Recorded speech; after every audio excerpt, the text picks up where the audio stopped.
2 Samuel 13. Some time passed. David's son Absalom had a beautiful sister whose name was Tamar, and David's son Amnon fell in love with her. Amnon was so tormented that he made himself ill because of his sister Tamar, for she was a virgin, and it seemed impossible to Amnon to do anything to her. But Amnon had a friend whose name was Jonadab, the son of David's brother Moyea, and Jonadab was a very crafty man. He said to him, "O son of the king, why are you so haggard morning after morning? Will you not tell me?" Amnon said to him, "I love Tamar, my brother Absalom's sister." Jonadab said to him, "Lie down on your bed and pretend to be ill. And when your father comes to see you, say to him, 'Let my sister Tamar come and give me something to eat, and prepare the food in my sight, so that I may see it and eat it from her hand.'" So Amnon lay down and pretended to be ill. And when the king came to see him, Amnon said to the king, "Please let my sister Tamar come and make a couple of cakes in my sight, so that I may eat from her hand." Then David sent home to Tamar, saying, "Go to your brother Amnon's house and prepare food for him."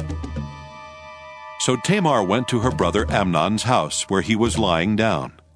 She took dough, kneaded it, made cakes in his sight, and baked the cakes.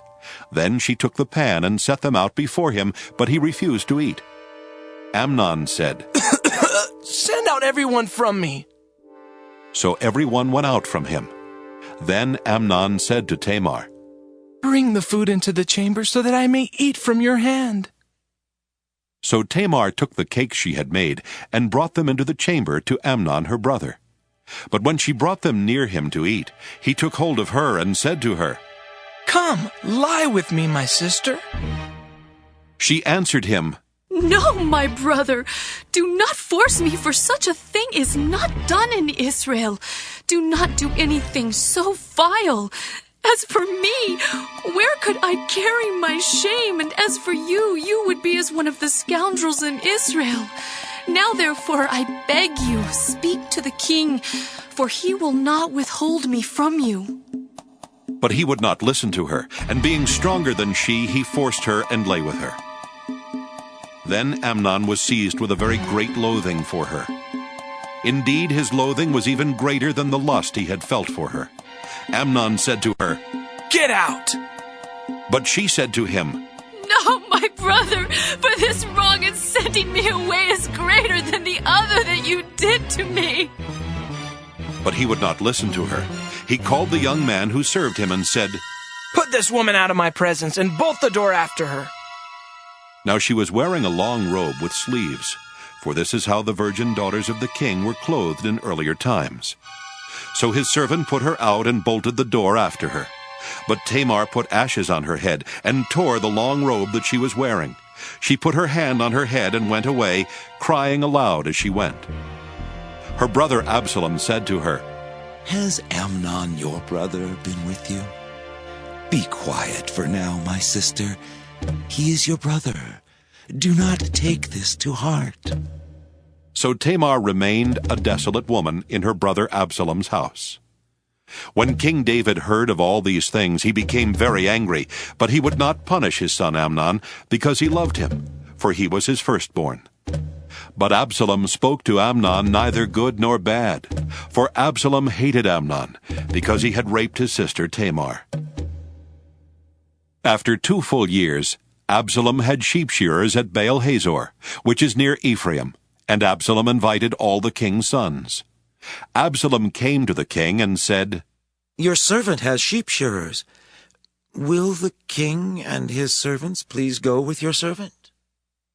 But the king said to Absalom, "No, my son, let us not all go, or else we will be burdensome to you." He pressed him, but he would not go, but gave him his blessing. Then Absalom said, "If not, please, let my brother Amnon go with us." The king said to him, "Why should he go with you?" But Absalom pressed him until he let Amnon and all the king's sons go with him. Absalom made a feast like a king's feast. Then Absalom commanded his servants, "Watch when Amnon's heart is merry with wine, and when I say to you, 'Strike Amnon,' then kill him. Do not be afraid. Have I not myself commanded you, be courageous and valiant?" So the servants of Absalom did to Amnon as Absalom had commanded. Then all the king's sons rose, and each mounted his mule and fled. While they were on the way, the report came to David that Absalom had killed all the king's sons, and not one of them was left. The king rose, tore his garments, and lay on the ground, and all his servants who were standing by tore their garments. But Jonadab, the son of David's brother Shimea, said, "Let not my lord suppose that they have killed all the young men, the king's sons. Amnon alone is dead. This has been determined by Absalom from the day Amnon raped his sister Tamar. Now therefore, do not let my lord the king take it to heart as if all the king's sons were dead, for Amnon alone is dead." But Absalom fled. When the young man who kept watch looked up, he saw many people coming from the Horonaim road by the side of the mountain. Jonadab said to the king, "See, the king's sons have come, as your servant said, so it has come about."